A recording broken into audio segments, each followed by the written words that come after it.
London, 1803, Newgate Prison. The crowds gathered as if for a festival. Inside the cold hall, beneath a flickering oil lamp, lay the body of George Foster, a drowned man condemned for murdering his wife and child. Witnesses remembered the smell of iron and damp linen. Beside him, Professor Giovanni Aldini, nephew of the late Luigi Galvani, prepared his devices, rods, wires, and wet sponges slick with brine. When the current touched the corpse's temples, the head lifted, the eyes opened. Some swore it tried to breathe. Officials wrote it off as muscle contraction, a parlor of nerves. Everyone thought it was just science, just electricity. But the letters kept coming, from doctors, priests, even a young woman named Mary Godwin. Today, the preserved reports rest under glass in the Royal College of Surgeons, and decades later, Hollywood would soften this story, but only after London had smelled the burning flesh. Bologna, Italy, 1791. The University of Bologna archives contain the yellowed pages of Luigi Galvani's notebooks, their edges stained with time. His careful documentation of frog legs twitching when touched by metal arcs established what he called animal electricity. The drawings show precise placements of copper wires and zinc plates. When Galvani died in 1798, his nephew Giovanni Aldini inherited not only the instruments, but the conviction that electrical current was fundamental to life itself. The Bologna Senate records contain Aldini's petition, dated November 22, 1802, requesting a license to trial humane resuscitation on corpses. The document bears the wax seal of the Istituto delle Scienze, its red impression still visible beneath museum glass. Scholars who translated these papers noted a gradual shift in Aldini's language, from clinical observation to something approaching reverence.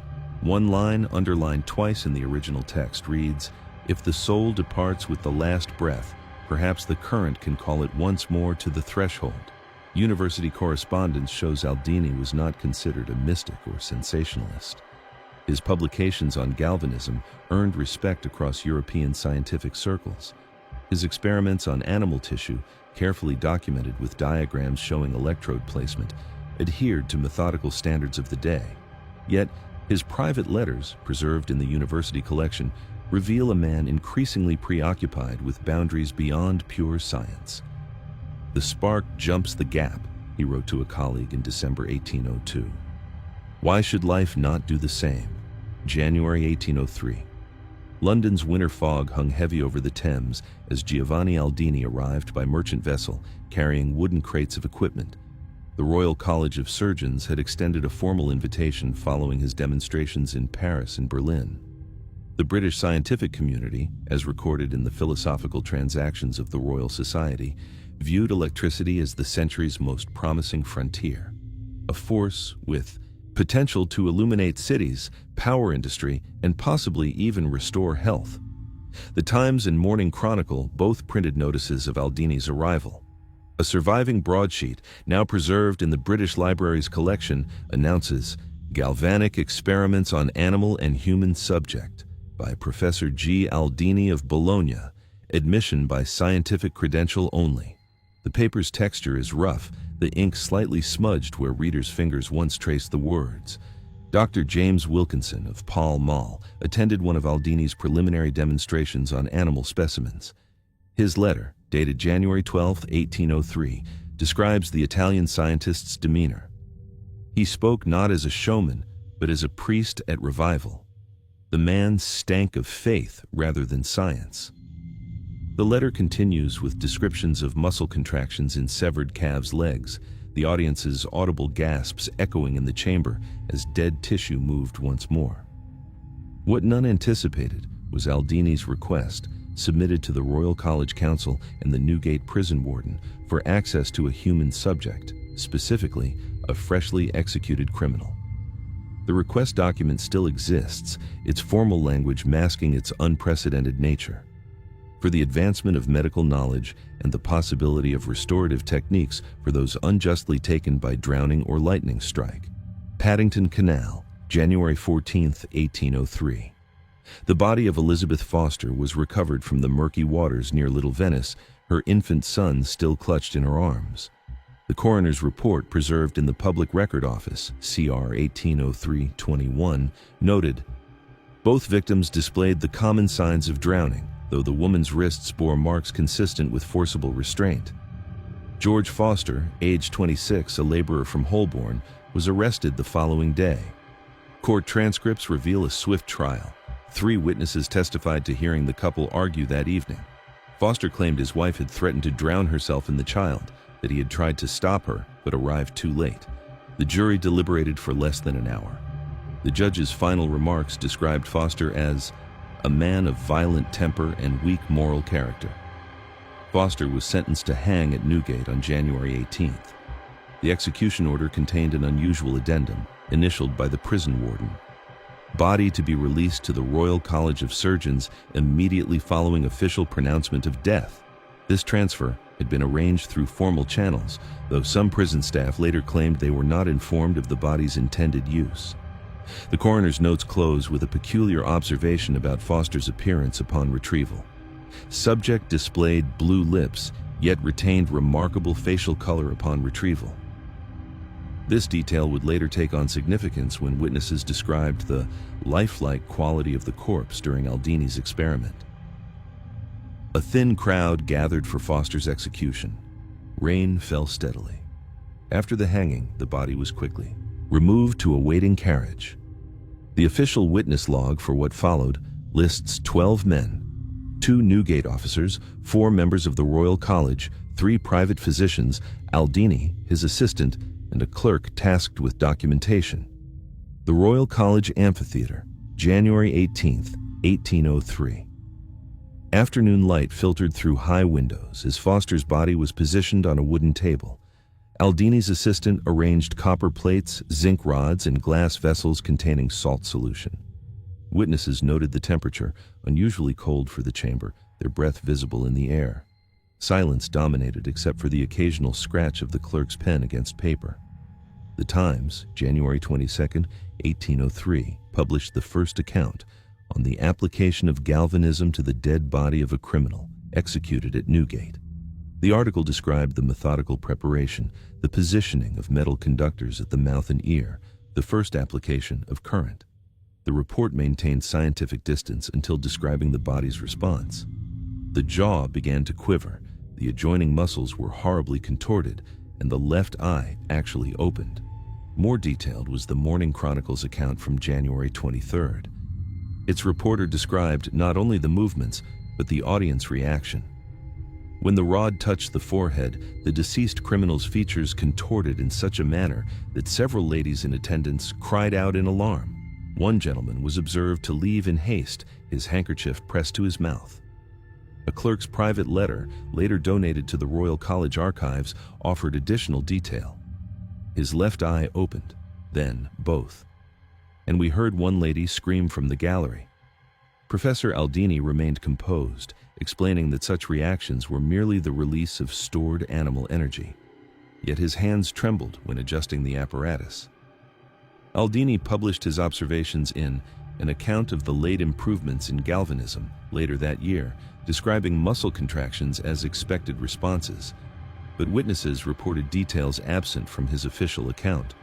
A sound like sighing, fingers that appeared to grasp at air, facial expressions suggesting distress rather than mere contortion. February through March 1803. Aldini's demonstration generated ripples through London's scientific and theological communities. The Royal College archives contain over 30 letters received in the weeks following. Medical professionals requested detailed methodology. Theological scholars demanded justification. One physician from Edinburgh inquired whether the technique might be applied to victims of drowning or apoplexy who had been too hastily declared deceased. 2 letters in the Bodleian Library's collection bear only the initials M.G. Historians believe these may have come from Mary Godwin, later Mary Shelley, though she would have been only 5 years old in 1803.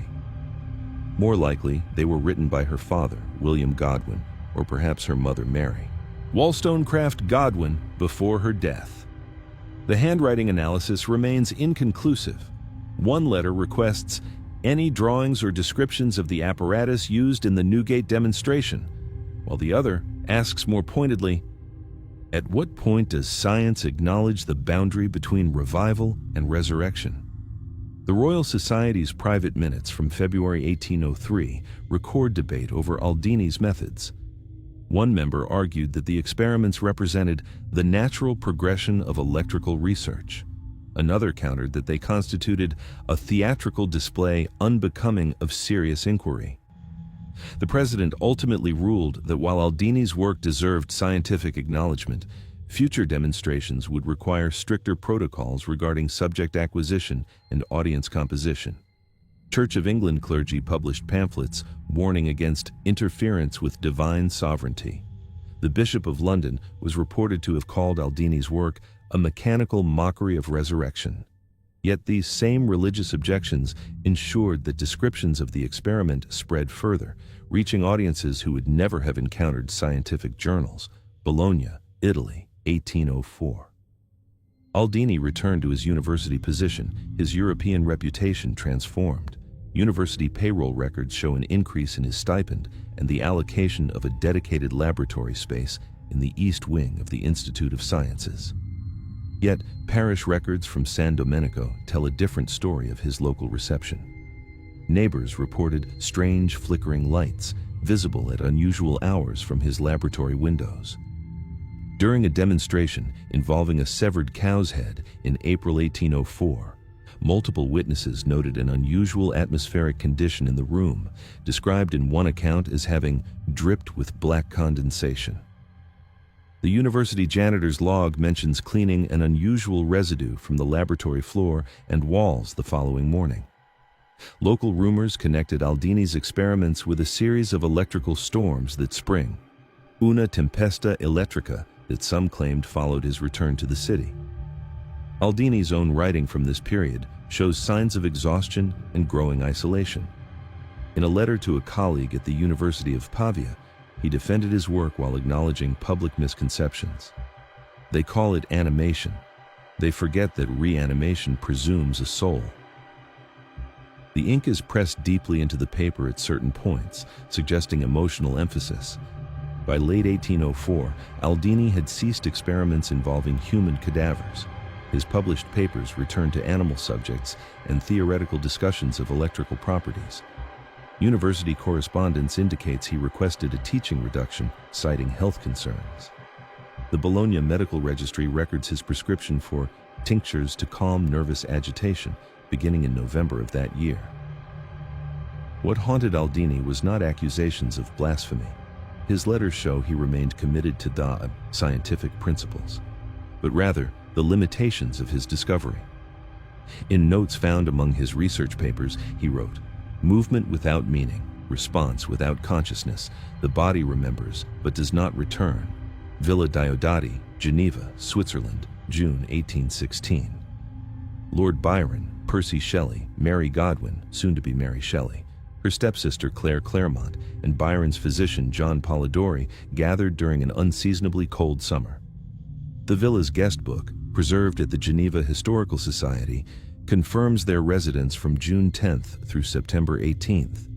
Weather records note unusual storms throughout the season, attributed by modern meteorologists to the 1815 eruption of Mount Tambora.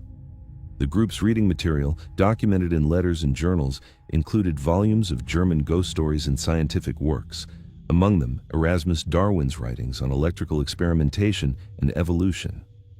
Byron's personal library, catalogued after his death, contained a copy of Aldini's An Account of the Late Improvements in Galvanism, with margin notes questioning the ethical implications of the experiments.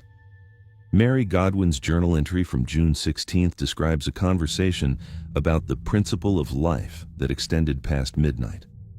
"Lightning pierced the darkness beyond the windows," she wrote, as Percy suggested that electricity might one day reveal how animation begins. The group's discussion of galvanism coincided with Byron's famous challenge to write ghost stories, which would ultimately lead to Mary's conception of Frankenstein. The villa's maid, Elise Duvivier, later provided testimony about the visitor's unusual habits. In a letter to her sister, preserved in the Geneva Public Library's collection, she mentioned overhearing Mary speak of dreams where a man reassembled and breathing with sparks sat upright on a laboratory table. Duvivier described finding Mary pale and trembling at breakfast the following morning, claiming she had been unable to sleep after imagining eyes opening that should have remained closed. London, 1817-1818. Mary Shelley's journal documents her progress on the manuscript that would become Frankenstein, or the modern Prometheus. Her writing desk, now displayed at the Shelley-Godwin Archive in London, still bears ink stains from this period. Library records show she requested scientific works including Humphrey Davy's Elements of Chemical Philosophy and back issues of the Philosophical Transactions containing accounts of electrical experiments. When Frankenstein was published anonymously in March 1818, initial reviews treated it as immoral fiction. The Quarterly Review dismissed it as a tissue of horrible and disgusting absurdity. Yet buried in the Edinburgh Review's longer criticism was a more perceptive observation. The author distorts, but does not invent what London witnessed 15 years ago at Newgate. This reference to Aldini's experiment passed largely unnoticed by the general public, but caught the attention of those familiar with the scientific record. Meanwhile, Aldini's health continued to decline. Medical records from the Bologna Physicians Guild note his complaints of tremors, insomnia, and episodes of paranoia. Colleagues described him withdrawing from academic society, though he maintained his teaching duties.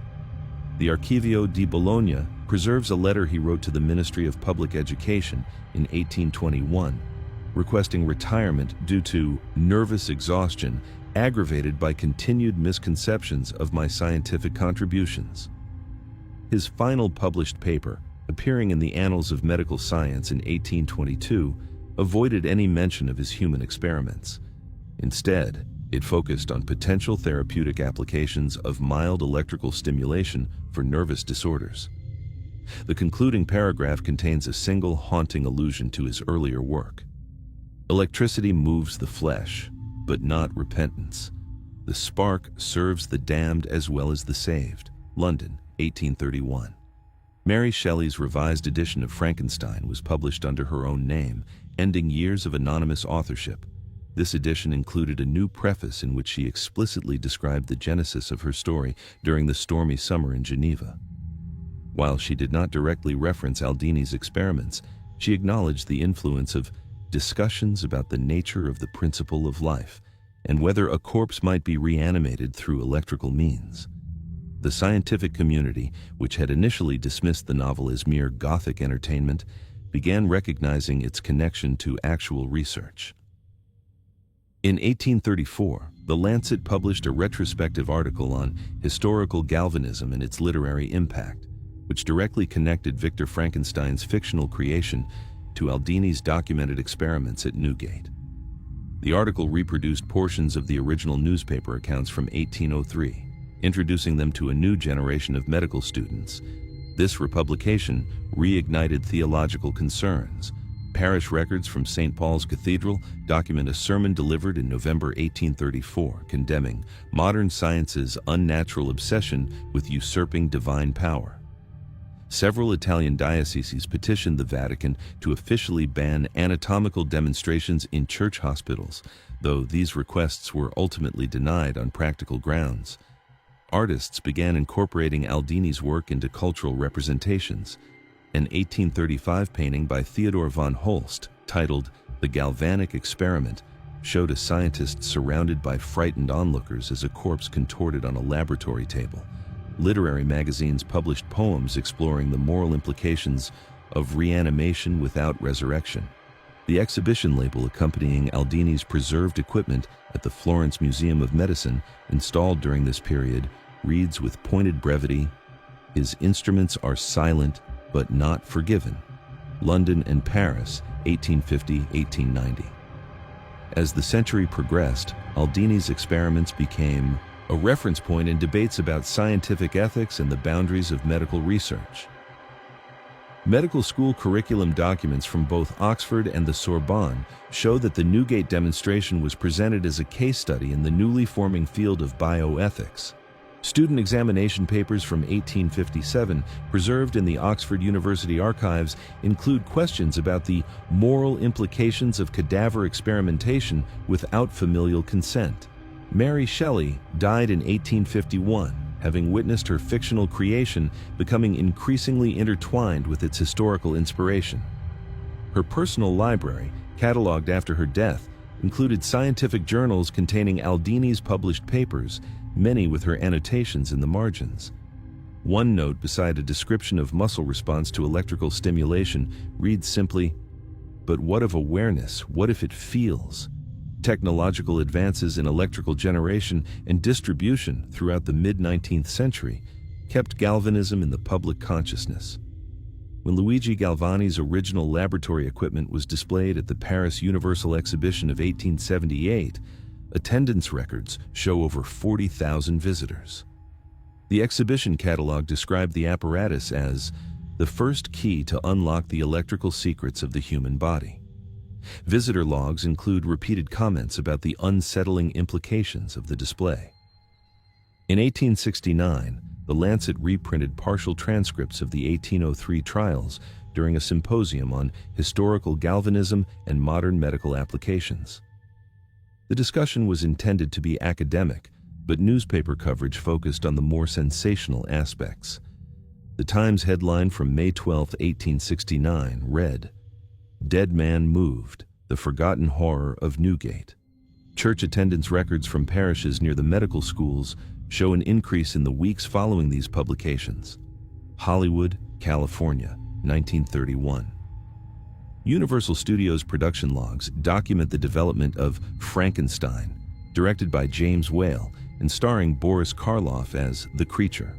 The film would become a defining cultural interpretation of Mary Shelley's novel, though it departed significantly from both the book and the historical events that inspired it. Production notes in the UCLA Film Archive confirm that art director Herman Ross referenced historical illustrations for the laboratory equipment. A memo from Ross to the prop department requests reference Dr. Aldini's battery apparatus based on surviving engravings from London, 1803. The resulting film set featured elaborate electrical equipment, including Tesla coils that produced dramatic visible sparks during the creation scene. While the film maintained the essential concept of electricity animating dead tissue, it transformed many elements for dramatic effect. The scientist became a madman rather than a methodical researcher. The criminal corpse was replaced with an innocent brain mistakenly combined with a murderer's body. The academic demonstration became a private experiment in an isolated castle. Letters between director James Whale and screenwriter Robert Florey, preserved in the Academy Film Archive, reveal conscious decisions to romanticize the material. Whale wrote, "Let it be Gothic, not medical. Horror breathes better in fiction than in fact." Florey's response acknowledged the public would not tolerate the coldness of the actual Aldini account. They require motive, madness, and thunder. During early screenings in New York and Chicago, theater managers reported unusual incidents. The Chicago Tribune mentioned multiple fainting spells during the creation scene. Projectionist logs from the New York premiere noted 3 instances of electrical failure causing temporary interruption at precisely the same point in the film when the creature first opens its eyes. London, Royal College of Surgeons, 2003. The bicentennial exhibition, Galvanism and the Birth of Frankenstein, opened on January 18th, exactly 200 years after Aldini's Newgate experiment. Museum records show that 3 historical items formed the centerpiece of the display. Aldini's leather-bound field journal from 1803, a silver electrode marked with the initials GF, catalogued as Royal College of Surgeons, case number 118A, and the original Morning Chronicle front page featuring an illustration of the reanimated criminal. Curator Dr. Eleanor Jenkins described the challenge of presenting these artifacts in her opening remarks, recorded in the exhibition catalog. These objects connect us to a moment when science confronted its own power without fully understanding its implications. Our responsibility is to present them neither as relics of superstition nor as mere curiosities, but as physical evidence of an ethical turning point. Visitor logs from the exhibition's 6-month run show over 80,000 attendees, including medical professionals, literary scholars, and film industry representatives. Comment cards preserved in the museum archives reveal recurring themes: fascination, discomfort, and a surprising number of apologies, addressed not to the museum, but to George Foster himself. Security logs note several incidents of flickering lights in Display Hall 2, where the artifacts were housed. Maintenance reports attributed these to aging wiring in the museum's east wing. However, an anonymous staff member's internal memo, later leaked to The Guardian, claimed, "When the crowd left, I heard a wet gasp through the glass." The report was filed but never formally investigated. Technical staff noted that electronic equipment, audio guides, mobile phones, digital cameras, frequently malfunctioned near the display case containing the electrode.